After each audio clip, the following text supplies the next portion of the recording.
নমস্কার বন্ধুরা, আমি রজত। আপনারা দেখছেন আমার চ্যানেল ট্রিপ টু ট্যুর। চলে এসেছি আরও একটি নতুন ভিডিও নিয়ে। আজকে যাব বাগনান জন্মাষ্টমী উৎসবে।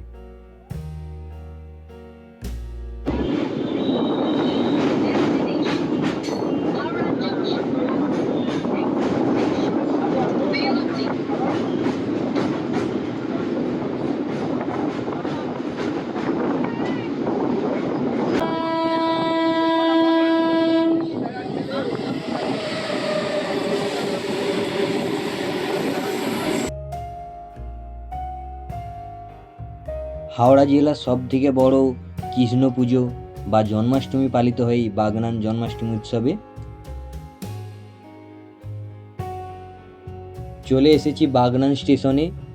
জন্মাষ্টমী উৎসব উপলক্ষে বাগনান স্টেশনের ভিড় আজ অন্যরকম।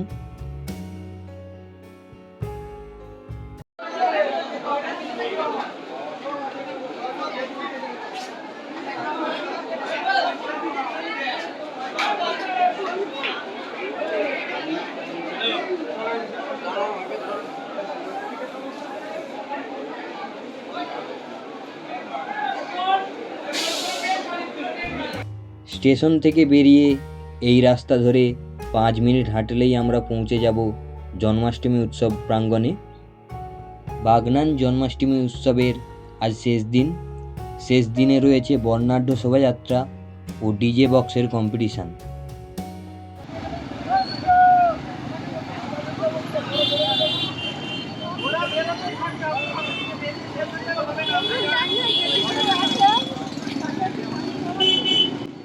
বাগনান লাইব্রেরি মোড় থেকে শ্যামপুর যাওয়ার রাস্তার পাশেই অনুষ্ঠিত হয় এই উৎসবটি।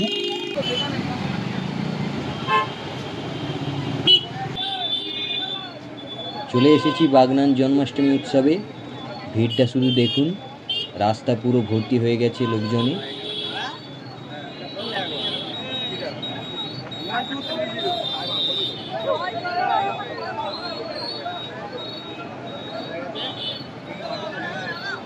জানাই শুভ ঈশ্বর বিজয়ার আন্তরিক প্রীতি শুভেচ্ছা, উষ্ণ অভিনন্দন। কৃষ্ণের 5250তম আবির্ভাব দিবস উপলক্ষে আমাদের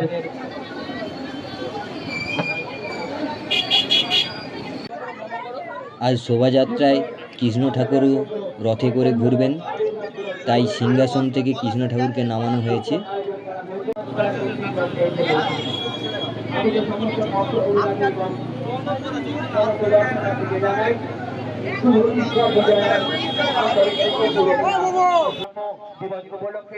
পাশেই আর.কে মিউজিকের বক্সের সেট আপ তৈরি হচ্ছে, কম্পিটিশনে বেরোবে এরপর। যে বর্ণাঢ্য শোভাযাত্রা আমরা আর কিছুক্ষণের মধ্যেই শুরু করব। বাগনান আশ্রম কোনো ব্যক্তিবর্গের বিশেষের নয়, বাগনান আশ্রম সবার, সকল মানুষের।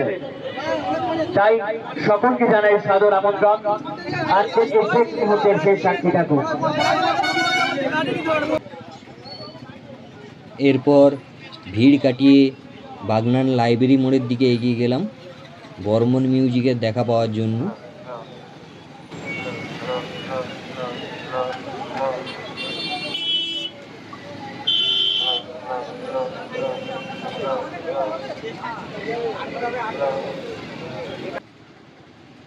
চলে এসেছি বাগনান লাইব্রেরি মোড়ে।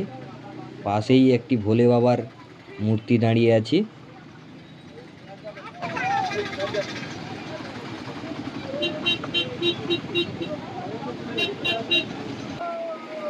একটু এগিয়ে হাইওয়ের পাশেই বর্মন মিউজিকের সেট আপ তৈরি হচ্ছে।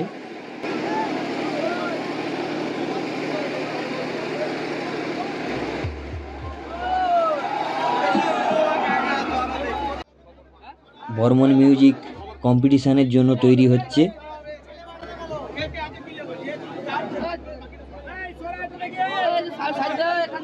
शिकारियों का पास आ गया।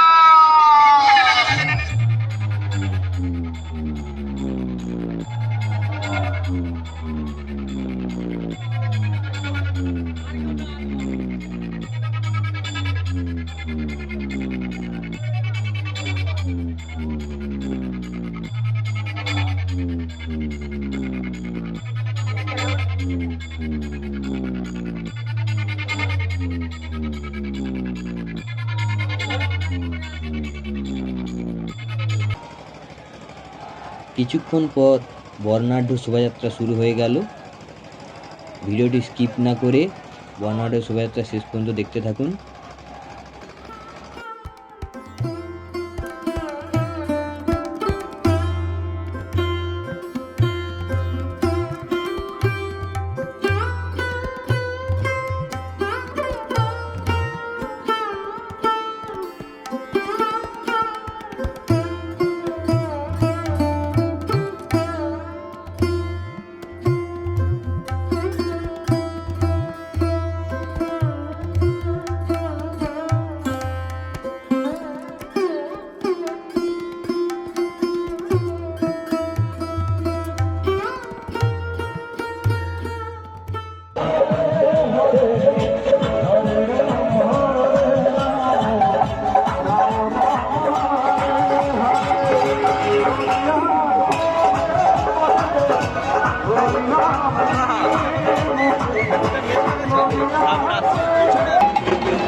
বাগনান আশ্রম কোনো ব্যক্তির নয়, সকল সনাতনী।